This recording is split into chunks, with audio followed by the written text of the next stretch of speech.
Good Tuesday morning, guys. My name is Jerry Miller. Thank you kindly for joining us on the Jerry and Jerry Show. This program stars the Virginia Sports Hall of Famer, Jerry Hootie Ratcliffe, an award-winning writer of prolific proportions, a man that covers the Atlantic Coast Conference inside and out and knows what happens in the conference like the Pope knows holy water. Today he comes into the studio and he says, hey, I hate to spring this on you, but it looks like we got some breaking news. I didn't see it. Judah didn't see it. Most of you guys didn't see it. But Mr. Jay Woolfolk sends out a tweet with his jersey in a short declarative sentence. I'm back. We'll talk Jay Woolfolk potentially returning to UVA baseball today on the Jerry and Jerry Show. We'll break down the who's in the Major League Baseball draft. We could see some talent returning to UVA, and we could see some recruits that perhaps had been drafted in the Major League Baseball draft not pick where they thought they would go, so securing a spot in Charlottesville for potentially years to come. We have a fantastic picture of Reece, Beekman, and Ryan Dunn that we're going to put on screen. That's a picture Hootie sent to us this morning, Judah. And Jay Huff is turning heads in the Summer League. The eclectic, the very affable, the very approachable Jay Huff, dunking the basketball, taking shots from downtown, handling the rock, and doing it with authority. Judah Wickower, if you can go to the studio camera, we have a gentleman that is 2 weeks from UVA training camp and a week, less than a week, from ACC kickoff in Charlotte. My friend, this is the busy time of year for you. How are you? It's about to heat up, that's for sure. The grind begins. I'm doing well, and I hope you are. I'm doing quite well, my friend. That tweet made my morning. You came in and said, hey, this could be news, and you were exactly right. Put it in perspective. Well, as you mentioned, very appropriately, we saw the tweet from Jay Woolfolk. Just a one line, I'm back. A huge deal for Brian O'Connor's baseball team coming off its third College World Series appearance in the last 4 years. With Jay Woolfolk, this could be for Woolfolk what that extra year was for Andrew Abbott a few years ago. He didn't get drafted. Surprisingly, and Abbott took it upon himself to come back and show people that they had made a mistake. Had an excellent extra year in Virginia's baseball program and tore up college baseball his final year. Drafted fairly high by the Cincinnati Reds, and after some seasoning, a little marinating, he stepped into his rookie year last year and tore up Major League Baseball for a couple of months before they could even figure him out. And he's still on a roll. Last time we looked, he had won 6 of his last 7 games. So maybe this could be the launching pad for Jay Woolfolk with an extra year to develop his skills as well. We all remember the sad moment from the College World Series against Florida State when he grabbed his knee after giving up a solo home run to Florida State's Jamie Ferrer to lead off the bottom of the 4th inning. And Woolfolk stayed in the game and tried to go as long as he could. He retired the next batter to center field, but then he walked another batter on 5 pitches and was continuing to limp around and was removed from the game, replaced by Joe Savino. And it was sad to see that because he had been on such a roll in the postseason. On a tear. He had just dominated in the regional, sub-regionals and super regionals, and was finally starting to come into what everybody had expected, including his own expectations, and certainly was so effective in helping Virginia get to Omaha. So all the best for that young man, and we hope that his final year can be as dominating as Andrew Abbott's was. Jay Woolfolk returning to Charlottesville is just going to make this baseball team even more talented. And it had talent returning. Its recruiting class was quite dynamite. It was a whiskers hair away from a national championship. How would you characterize the impact of Jay Woolfolk returning? And it may not just be Jay Woolfolk who returns, Hootie Ratcliffe. Well, that's true. They had 3 guys drafted, and we'll talk about that in a moment. But I mean, it's huge. Anytime you can, I mean, a lot of colleges programs wonder who their ace is going to be. I think it's pretty evident already now who Virginia's ace will be coming in the next season, and he'll be able to. I don't know if he's going to be playing any summer league baseball or not, but he'll certainly be able to play fall ball and get comfortable and work out over the winter and develop his pitches a little bit more to his liking and try to become the dominant pitcher that he had always hoped to be. And this is just a huge addition to next year's team. I mean, they had already brought in 3 or 4 pitchers from the transfer portal. Plus, they return a bunch of guys, and having Woolfolk back is just icing on the cake, so to speak. Absolutely. I choose the words carefully because I want nothing but success for the student athletes at UVA, nothing but success for Jay Woolfolk to go as early in the draft as possible. He's got professional upside, Team USA baseball experience. Remember, this is the Jay Woolfolk viewers and listeners who came to Charlottesville with the pedigree of a quarterback out of Richmond and actually saw a start at Scott Stadium against Notre Dame when Brennan Armstrong went down with injury. That was a very tough position, I believe, for a true freshman to be put on national TV. That outcome did not go according to plan. Jay Woolfolk also made some strategic decision. He hedged risk by saying, look, I'm going to make more money and have a potentially longer career playing baseball than I would football. And I think he's clearly right. He's a guy that throws gas. He's a right-hander that's strong. He's powerful. Let's cut to the chase. This past year was, would you call a bit of a disappointment for a guy with that kind of upside? Yeah, it was, and he would be the first to admit it. I had a nice interview with him right before the Super Regional, and he talked about his frustration through the season and that he always felt like he was just essentially one pitch away from getting over the hump in several games.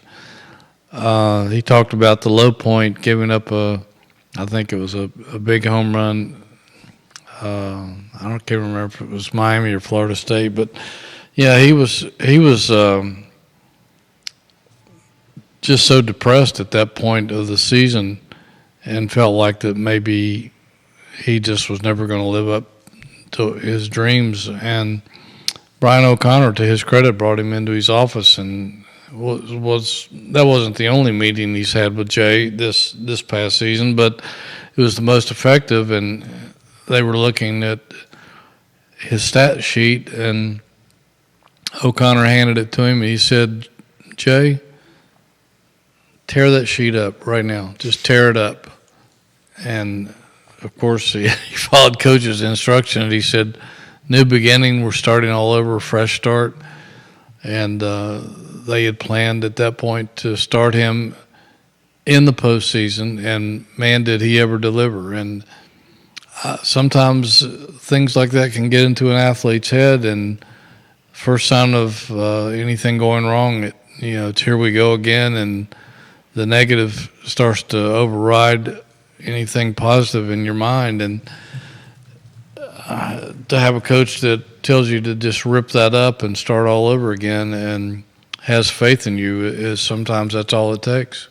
Brian O'Connor, not just a fantastic coach, guys, on the diamond and the dugout in practice, but a guy who understands the mental side of baseball, and so much of baseball is mental, maybe one of the most mental sports out there. when you're going 1 for 4 every day and you secure your spot in the starting lineup, hitting 300, 250, whatever it may be, it just shows the challenges of playing baseball and also the amount of games that you have to play. Now, Jay Woolfolk, more of a unique animal in that he's a starting pitcher. In fact, he went from bullpen to starter. Right. He floated from the pen to a starter spot.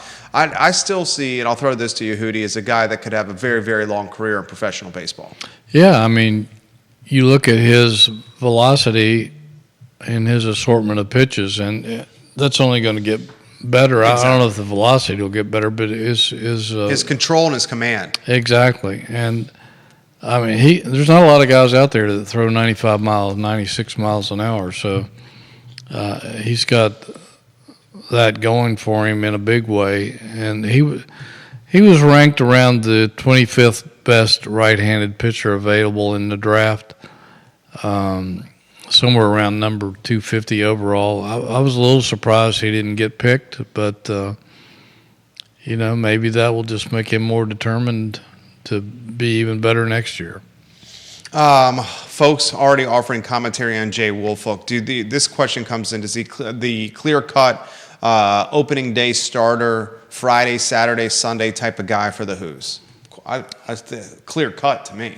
I don't think there's any doubt about it. Yeah. I think he'll be there and will be hungry to show people that he's better than he's been given credit for. What else you want to highlight from the Major League Baseball draft? Well, obviously, I think if I've did my right research, I think the 3 guys taken, shortstop Griff O'Farrell, judged the best shortstop in the country, college shortstop in the country, taken in round 1, 32nd overall by the Orioles, $2.8 million slot value. And then catcher first baseman Ethan Anderson, round 2, 61st overall, also by the Orioles. $1.4 million slot value, and number 127 prospect, outfielder Casey Salke, who drafted in the 4th round, $680,000 slot value, taken by the White Sox. I think that gives Brian O'Connor 101 players drafted out of the Virginia program. Unbelievable. During his tenure. That's it is. It's mind-boggling if you stop and think about it. Yeah. 101 players. Absolutely incredible. That just blows your mind. I mean, it's tough to compare baseball to other sports because there's a deeper, there's more roster, there's more depth on the roster in baseball to say basketball. But Algro did Algro have 101 guys drafted? No way. Mike London didn't have 101 guys drafted. Tony Elliott has it. I'm sure George Walsh had 101. I was just going to ask you that question. Did George Walsh have 101 guys drafted? Football has more depth on its roster than baseball, and more opportunity for guys to get drafted. And still, this baseball team has had more guys. Basketball, we haven't had. Tony Bennett's had a lot of guys drafted, but it's not 101. Nope. I think, in fact, if I read a Hootie Ratcliffe column, that number I believe was under 20. Drafted in the Tony Bennett era. I think that's about right. With the first one, Mike Scott, who was a recruit from a different regime. 101 guys, Hootie. That's amazing. Fascinating. And kind of thought that Harrison Didewick might get drafted, but I think, and I guess he still could.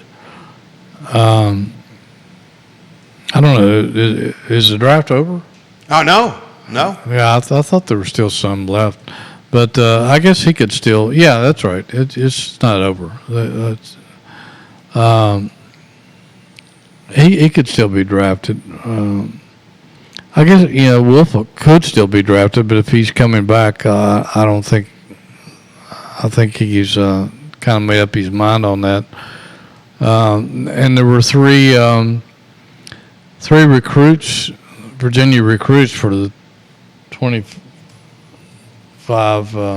season who were drafted in round 2 yesterday. Shortstop Caleb Bonemer, or I'm not sure how to pronounce his last name, Bonemer, the number 71 prospect from Michigan, went 43rd overall to the White Sox, which is a $2 million plus slot value, so he may be gone. Don't know that for sure. Also, another shortstop, Luke Dickerson, the number 49 prospect from New Jersey, went 44th overall. So those two guys were taken back-to-back by the Nationals, also $2 million plus slot value. They could be in jeopardy of losing both of those shortstop prospects. And right-handed pitcher Bryce McCage, I'm not sure, number 51 prospect, also from New Jersey, went 57th in the draft to the Brewers, $1.5 million slot value. So we'll see if those guys go for the money. It's hard to turn down that kind of dough, just like last year's main Virginia prospect, Johnny Farmello, who was committed but was drafted by Seattle in the first round and obviously couldn't turn down that kind of money. What a draft. Still more to come. Virginia baseball continues to be in the headlines for positive outcomes. Kevin Yancey, the starting role was a better spot for Jay Woolfolk rather than the bullpen. I concur with that one. I always saw Jay Woolfolk as a starter. I think Jay Woolfolk sees himself as a starter. Time will tell, though. I think Jay Woolfolk is a plus athlete. And as a plus athlete, that starter's role seems to be in a better spot for him. But time will tell. The Major League Baseball draft has gotten more attention as baseball has gotten more attention. And 101 guys from Virginia and Brian O'Connor's program to get drafted is something that further cements Coach O'Connor on the Mount Rushmore of UVA coaches. Dot the I's and cross the T's on baseball. We got a lot of basketball commentary for you here, Hootie Ratcliffe. Well, it just speaks volumes about the Virginia program and what O'Connor's done and what he and his coaching staff are able to recruit year after year, bringing in major league talent. Bringing in pros every year, and that should only boost his ability to continue to recruit like that. I mean, if you're a player anywhere on the East Coast, it's almost a no-brainer if Virginia recruits you. You're coming here unless you do get drafted high. He should have his pick of the litter. I mean, between him and between Virginia and North Carolina, they should dominate recruiting, I would think, on the East Coast and part of the South. There's some other UVA commits listed in the top 250 who could have their names called today. Right-handed pitcher Trey Gregory Alford, who's ranked the number 105 prospect.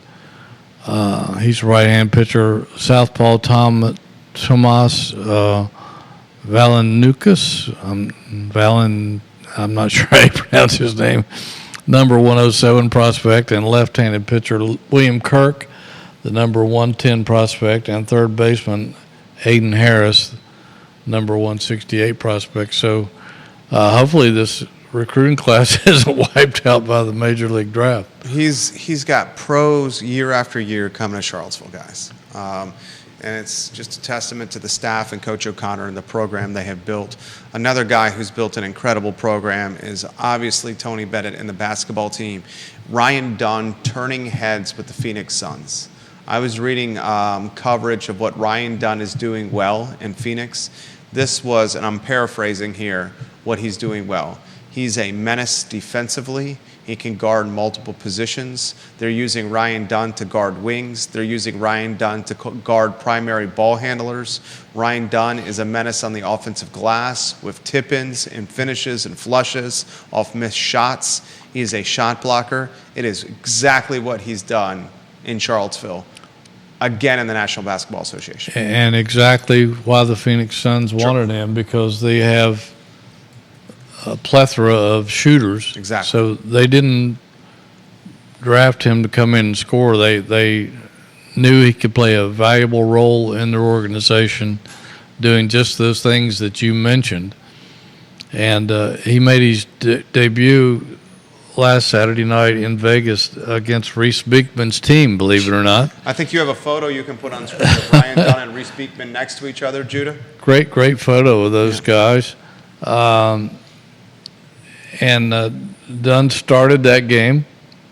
He played 26 minutes. He had 6 points. It was 3 of 7 shooting. It was 0 of 3 from the three-point line, which is not any surprise because he's not a three-point shooter. He may develop into one. But he had 4 rebounds, 2 assists, 2 blocked shots, 3 steals, which is just exactly what Ryan Dunn does. I mean, he was picked to be a defensive menace, as you mentioned, and to be a rebounder, a rim protector, and a guy who can score around the rim. So he's doing exactly what they thought he would do. He stuffs the stat sheet, Ryan Dunn. Something curious stood out to me, Ryan Dunn in the NBA with the Phoenix Suns. Listed at 6'6" now. With Virginia basketball, he had a 6'8", 6'9" list. Most of those college heights are A bit have fudged. always been inflated. Yeah, 6'6" list. Yeah, it's always interesting when these guys go to the NFL draft or the NBA draft and they're officially measured. They're never as big as they're projected to be in college sports, and it's not just here; it's everywhere. But that's just the way the game is played, and I don't know why they do that really, but it's just something that goes back. Excuse me, as far as I can remember. So that's just the way it is. And if Virginia fans want to see him, Dunn's team is playing the Pacers at 4 o'clock today on ESPNU. So you can tune into that and get a closer look at him as a pro. Reece Beekman, any coverage, any attention, any commentary you want to offer, Hootie? Absolutely, with the Golden State Warriors. He also made his debut last Saturday in the California Classic, and which is was in San Francisco against the Miami Heat, and he started. Played 21 minutes, had 10 points. Like Dunn, was 3 of 7 from the field, although he did hit 2 of 3 three-point attempts. Had a rebound, 1 assist, 1 block, 1 turnover, which is very typical Reece Beekman basketball. And he started against the Lakers the next night and played 24 minutes, had 4 points, was only 1 of 6, wasn't a good shooting night. 1 rebound, 2 assists, 1 block, 1 steal, 1 turnover. He didn't play Wednesday against Sacramento or against Phoenix, against the Bulls, but they play.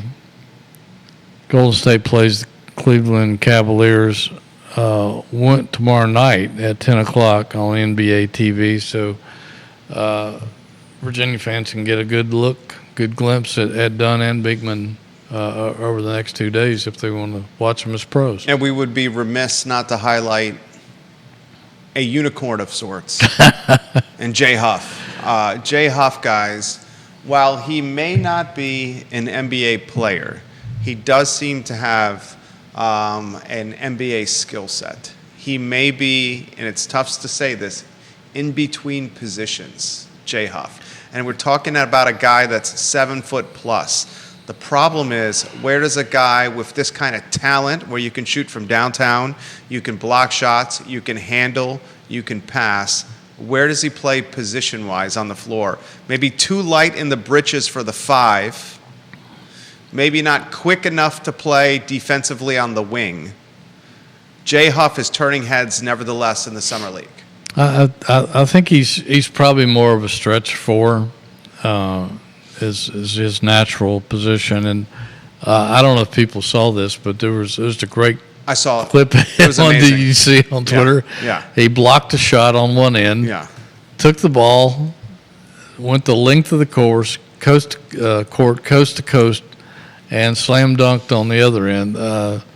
You just don't see a lot of 7-footers doing that, but that's the Jay Huff we came to know and love when he was a Cavalier, and one of the most popular players in the Bennett era, no question about it. Very likable.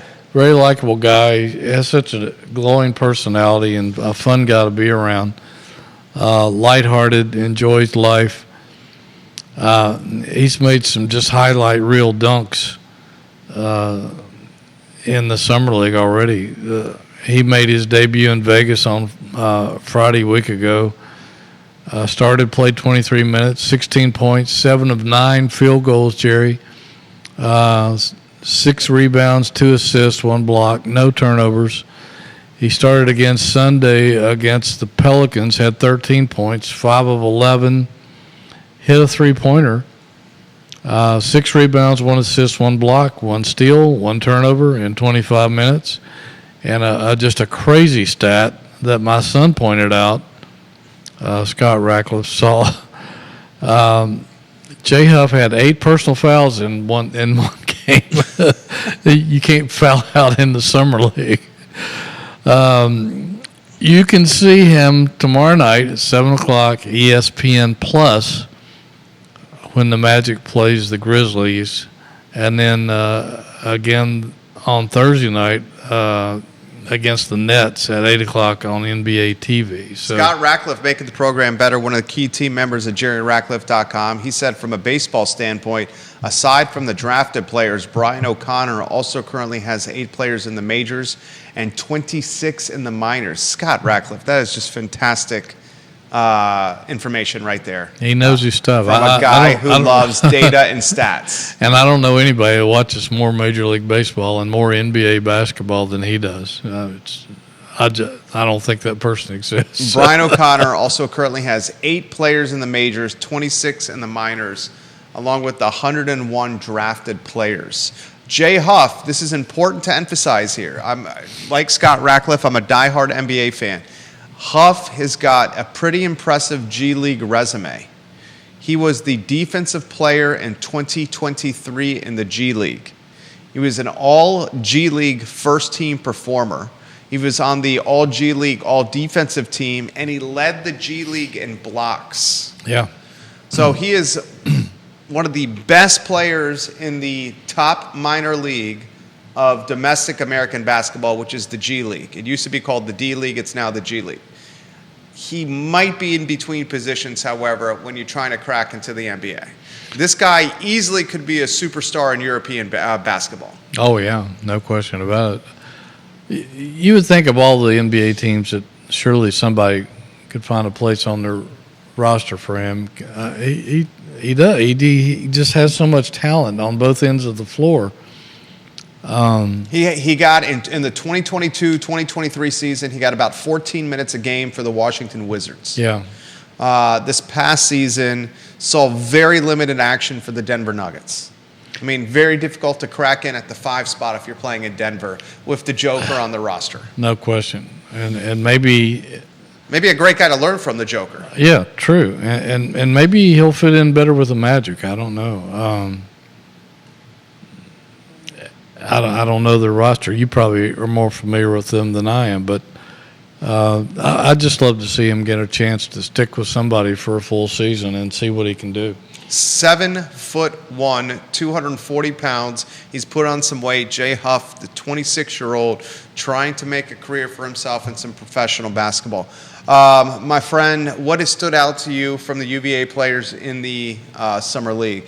Clearly, what stood out to me is that Ryan Dunn looks like a potential starter in the NBA, if not a starter, like a 6th or 7th man that's going to make an immediate impact as a rookie. He will definitely make an impact as a rookie, no question about it. And Beekman still has a chance to have an impact as well, but there's no question that Dunn is going to be seeing a lot of minutes for Phoenix this season. It's great to see, and they picked him for a reason, not to be a scorer, but to be an all-around player and a defensive menace that can shut down some other teams, and he's going to be a great addition to that club, I think. He'll become more of a scorer as we go along. I don't know that he'll ever become a great jump shooter, but tough aspect on that basketball team is might be tough to get some touches. I mean, he could get some touches as a guy that crashes the glass on the offensive end, tip-ins, some dunks like that. But when you got a basketball team that has Mr. Devin Booker on there, you got a basketball team. Grayson Allen is on that basketball team. You got a basketball team with a boatload of talent like Bradley Beal and Kevin Durant. You got a team with Mason Plumlee and Royce O'Neal coming off the bench. Monte Morris might not see a ton of touches, but if he can come in at that 3-4 spot and show that he can play defense, guard multiple positions, get rebounds and some blocks, plenty of minutes and upside for Dunn. Yeah, and we also need to mention there's a couple other UVA guys in the summer league. Kihei Clark is still sticking around, although he did not play Saturday against the Bulls. He did get in for 3 minutes on Sunday against the Cavaliers. Didn't really have any stats to mention, but he's playing for the Milwaukee Bucks, and they play the Clippers tonight at 10 o'clock on ESPN2. Another opportunity to see a former Wahoo play. And then Armand Franklin playing for the Nuggets. Did not play Friday against the Clippers, did not play Sunday against the Raptors. They play the Charlotte Hornets tonight at 6 on ESPN2. So chances to see all these guys today, tonight, and the next couple of days on various channels. Kev says, isn't he the same body type as Wemby, J. Huff? I say maybe the same body type, but less talented than Wemby. Yeah, Wemby's a little more advanced. Wemby's the true unicorn. More, yeah. I mean, Wemby handles the ball like a point guard. Wemby's as good a shooter as Huff. Wemby's got better leaping ability than Huff. He's longer than Huff. He's quicker than Huff.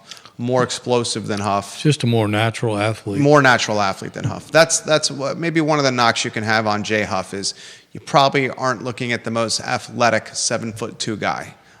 What he lacks in athleticism, he tries to make up with basketball IQ and intangibles and awareness.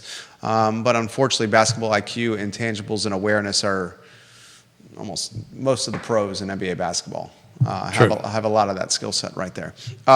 This man is next week is Kickoff in Charlotte. Yeah, next week in Charlotte. It'll be an interesting time down there. It's always fun. It's kind of like a big ACC reunion because most of the people you've gotten to know over the years in media relations, some ADs, all the media that you've gotten to know over the years, they're all collected there in one hotel for days at a time. So it's just like a big reunion. It's more TV oriented than it used to be because ACC Network is right there, and so a lot of the attention is directed toward that. They have 1 million people there, them and ESPN, not just getting stuff for live TV, but they get stuff they can use later on as well. But a ton of media there.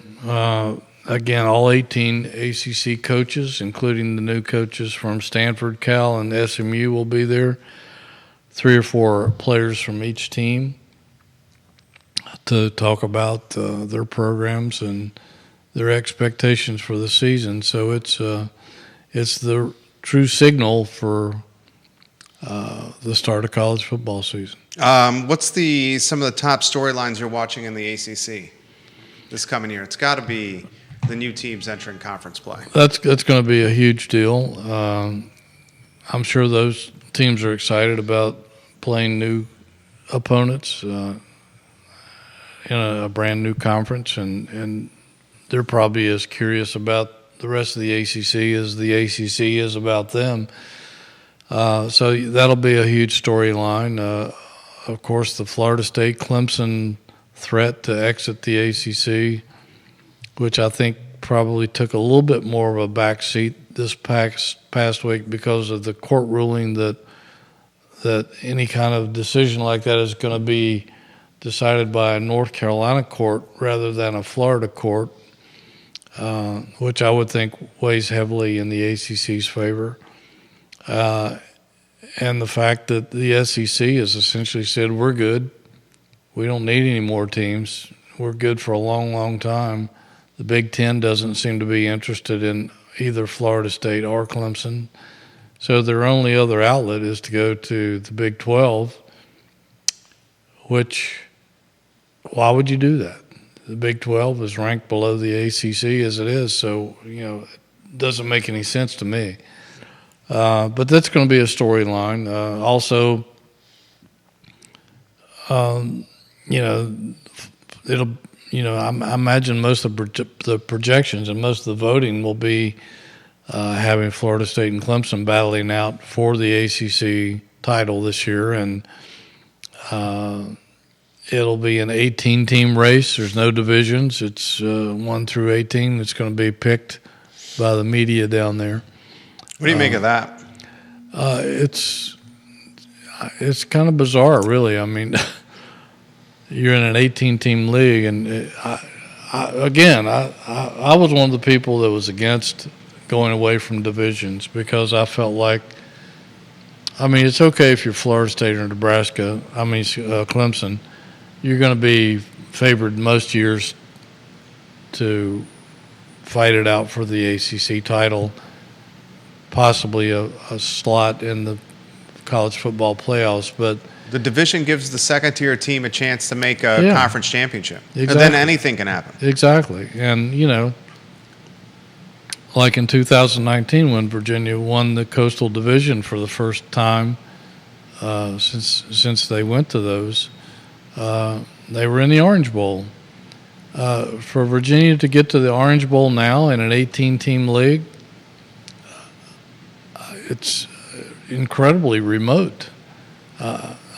Even if they have a really good season, they've got 17 other teams they've got to, 16 because there's only 17 football teams. I was counting Notre Dame as the 18th member, but they don't play football, obviously, in the league. But they still got to beat out 16 other teams to be a serious threat for any kind of glorious postseason appearances. We would think that. You would think that would change, right?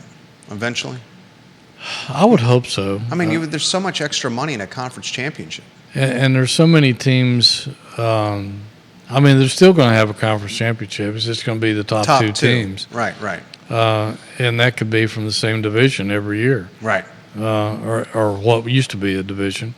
It could be Florida State Clemson every year from now on. We don't know that.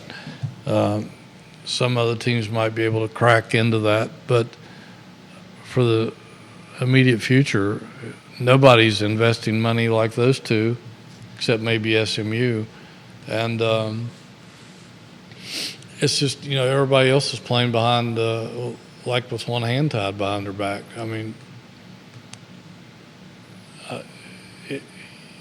If you look at a lot of the bottom tier teams or the lower half of the ACC, they've got virtually no chance of playing in a major bowl game or making the college football playoffs or even making the ACC championship game. It's just a brutal reality for them. And I thought that's why keeping divisions made more sense, because it gave more people a chance at the end. This question's come in. What's your top 5 pecking order in the conference right now? He'll cast this vote. This is a vote you cast, right? Yeah, I'm going to have to do. I've started to do my research on that. I usually wait until the weekend before I go to Charlotte to go in depth with all those teams. But just off the top of my head,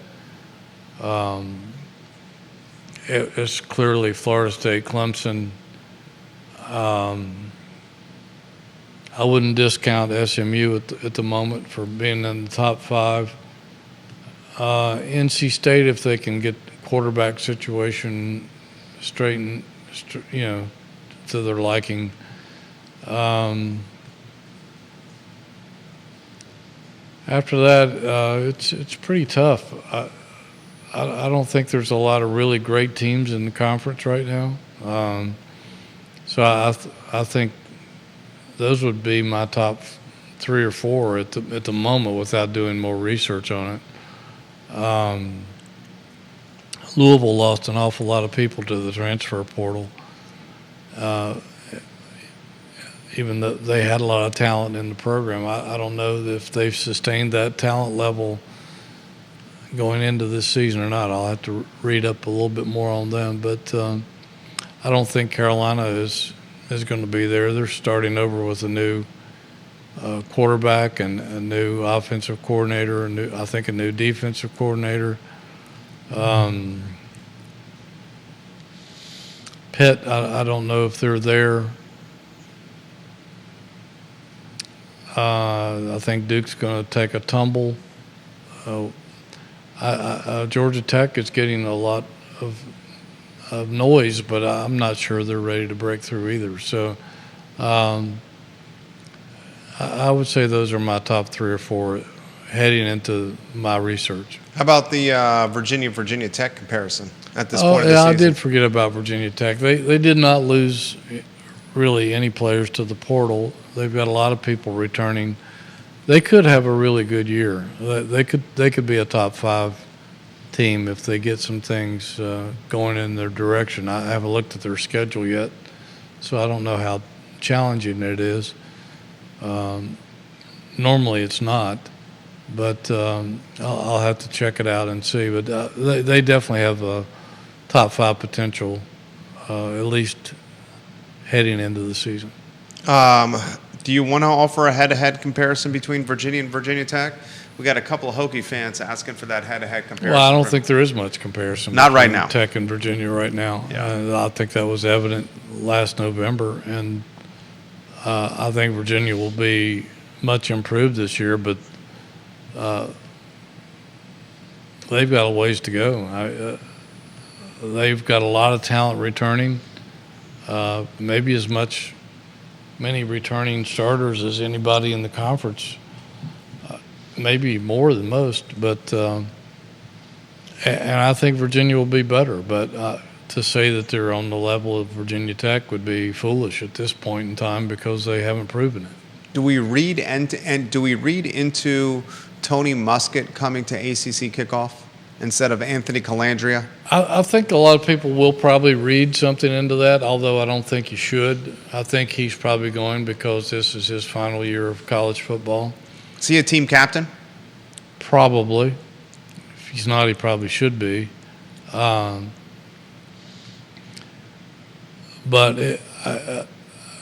I'm anxious to find out from Tony Elliott in Charlotte is his philosophy on training camp and the quarterback situation as to whether Tony Muskett, who is the incumbent starter, if that's automatically his job, like it was last season when he got hurt and then came back from injury and was automatically the starter again, or is it going to be an open competition between him and Anthony Calandria in training camp, and the best man wins? Well, I'm anxious to hear his thoughts on that. I don't know what he's thinking. I hope it's an open competition because I think that's I think it's only fair, and I think they can win with either one Either of these quarterback. guys. I really do, and both of them are deserving. And it would almost, have done a disservice to Calandria if it was not an open competition, knowing Calandria probably had many suitors in a transfer portal. I'm sure he did. If he was persuaded or encouraged, almost recruited back for a second year at UVA, which I'm sure that's probably what had to happen. Yes. We did hear his family liked Charlottesville, Calandria liked Charlottesville. We do know he comes from some money, his family. Right. So that helps any decision. But I mean, if he comes back to Charlottesville and it's not an open competition, or it was clear cut that Musket was the starter, that could potentially leave a sour taste in the young man's mouth. It could, and that's why I think that it will be an open competition. I think that's the only fair way to handle it. And I mean, he's proven he's worthy of the opportunity. There's no question about that either. And like you said, the Who's can win with either guy under center. Yeah, and they both bring different things to the table. Musket has experience. He's a guy who doesn't make mistakes, doesn't beat himself. He's tough. He's got a lot of grit. His teammates respect him because he put it all on the line last year when he played hurt, and probably shouldn't have played, but he wanted to play. And then Calandria is the gunslinger. I think he's probably matured a little bit and won't make the kind of same mistakes that essentially wiped out some of the good things he did last year. He played fabulous, then throw a really bad interception or do something that make a mistake that cost the team. And I think he's probably eliminated some of that from his game. But he's a very exciting He's a playmaker. He's a playmaking guy. There's no question about it. I was trying to think of a cool word, and I can't think of it at the moment. But he's in a lot of ways, Calandria and Musket are the antithesis of each other. Yeah, and a lot of the fans would like to see them go with Calandria because he's an exciting guy who puts up big numbers and puts butts in the seats and gives us some hope and something to think about, something to talk about. Yeah. I mean, who wants to see a game manager? I'm not throwing shade at Musket. I'd take a Trent Dilfer winning the Super Bowl any day of the week as a game manager with the Baltimore Ravens, as long as wins happen. Yeah. But nothing worse than seeing a game manager under center manage games and losses. Right. I'd rather see a playmaker try to win a game and lose a game because he's trying to make plays than a game manager lose a game because he's unwilling to take a risk. Exactly. Does that make sense? Absolutely. I totally agree with you. And unfortunately, neither one of those guys are going to be able to be at their best unless this offensive line can gel and protect them. So I think that's the biggest question mark for Virginia heading into the season, that and special teams. Something they have to make a priority over there, which I think they are at least putting more attention onto it. They can't afford for special team gaffes to cost them games like they did last year. So. Virginia's margin of error this coming season is so narrow, it's so slight that almost everything has to go its way for it to win some ball games, especially at the back end of the schedule when it's really backloaded. This comment comes in about Bronco Mendenhall recreating UVA 2.0 at New Mexico. Well, I wish Bronco the best. Same. I had a good relationship with him and most of his coaching staff. I think he's a good coach, and I think he'll get New Mexico turned around. I really do. It may take a little time. He's the head coach of New Mexico, for those who don't know. But I don't think it'll take as much time there as it did here. I think he can turn things around quicker there, just because they're not in a conference like the ACC. I think he can, with the kind of coaches that he's collected, some of his former staff from here and a couple of his former players from here. I think he can I think he can make some noise. Some noise this season, maybe.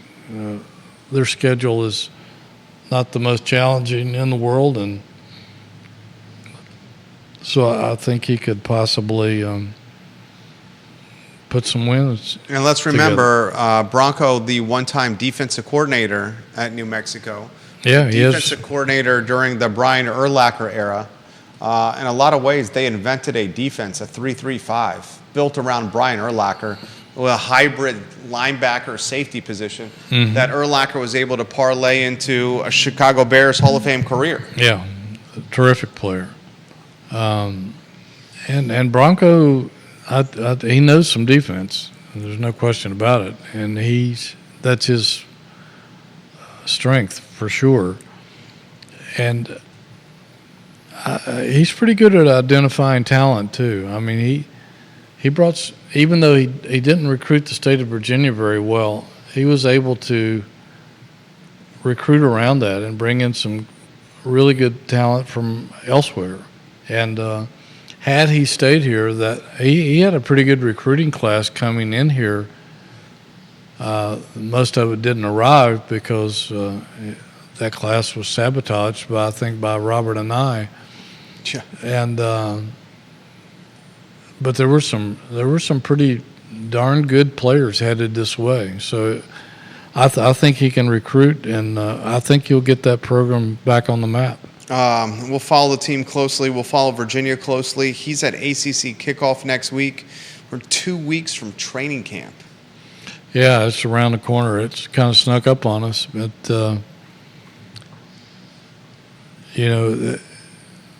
it's that time of the year. Your favorite time of year as a sports writer? It is, yeah. Football is my favorite sport. Same. It always has been, and although the training camp is not as exciting as the season, it does give you some insight into some various aspects of the team and who you can expect good things from and where they might have some problems. It's a month-long analysis, essentially, of what's going on, although you're not allowed to watch the entire practices. You can see some aspects of what they're trying to do, but it's a grind, and I think everybody gets tired of the month-long process because they want to play against somebody else. You get tired of talking about what's going to happen because you're talking about it ad nauseum for 30 days or more before it actually happens, and the players get tired of it too. The media gets tired of doing interview after interview after interview, and then Does the job security question come up and kick off with Tony Elliott? Probably somebody will bring that up. I don't think the Virginia media will, because I think they know it's secure. I think it's pretty clear that unless he lays a big egg, that he'll be back. I mean, he's only into his third year. He's had a lot of adversity to overcome. He took over a program that was so-so, but again, there wasn't a ton of talent here. He's actually done a pretty good job in recruiting. If you stop and look at last year's team, even though their record wasn't that great, they had some pretty outstanding players the last 2 years that they've brought in who can play and can compete against just about anybody. So I don't think his job is in jeopardy unless they lay an omelet-sized egg and just are a total flop. And I don't think that's going to happen. I think there's too many players returning with experience and playing ability for that to happen. What are you working on for JerryRatcliffe.com? We're going to be hitting the basketball recruiting up pretty hard this week. They have 18 offers out to the next class, and including a new one that I wanted to mention, a Hawaiian point guard who's actually playing in Utah. Just offered J.J. Mandaquit, I think is how you pronounce his name. Tony Bennett is obviously ahead of most of the ACC in recruiting this kid, although I'm sure that it won't be long before we'll see Kentucky and North Carolina and Duke and some of the others go after this kid. He's a 6'1" point guard from Hilo, Hawaii. He's playing at Utah Prep School in Hurricane, Utah, and he led Team USA to a gold medal at the FIBA Under-17 World Cup. Started every game, dished out 10 assists in the championship game against Italy. So the kid can play. He's a 4-star prospect and ranked number 52 overall in the country, according to the 247 Sports Composite, which also rates him as the number 6 point guard in the class of 2025, which is also the same class as Chance Mallory. And he currently holds, this is why I think Tony Bennett's ahead of most of the country in recruiting this guy. Mostly only Western schools have offered him so far, with the exception of Tennessee and Louisville. But the rest of the schools are Utah, BYU, Washington State, Washington, Utah State, Hawaii, San Diego State. So if it's like most of these, Tony Bennett finds them, then Duke and North Carolina come in late and try to steal them, along with Alabama and half the rest of the college recruiting world. So we'll be taking a closer look at him and some of the other guys that they have offers on the table for this week on our site, and keep up with all the other stuff. Jerry Ratcliffe on point. JerryRatcliffe.com. Scott Ratcliffe on point. Scott, you made the program better per usual. Always. It makes the program better from northern Albemarle County, and we're in downtown Charlottesville. Scott, thank you very much. That's right. Judah Wickhauer always makes the program well, Mr. MVP. The glue man. The glue man behind the camera. JerryRatcliffe.com for anything UVA related. Go to JerryRatcliffe.com. Anything UVA related, we're on the website a couple times a day. My name is Jerry Miller, and the I Love CVille show is up at 12:30, where we also have quite a bit to talk about. Thank you kindly for joining us on a program that features the Virginia Sports Hall of Famer, Jerry Hootie Ratcliffe. So long, everybody. Hootie is going to tell us when the mics and cameras are off.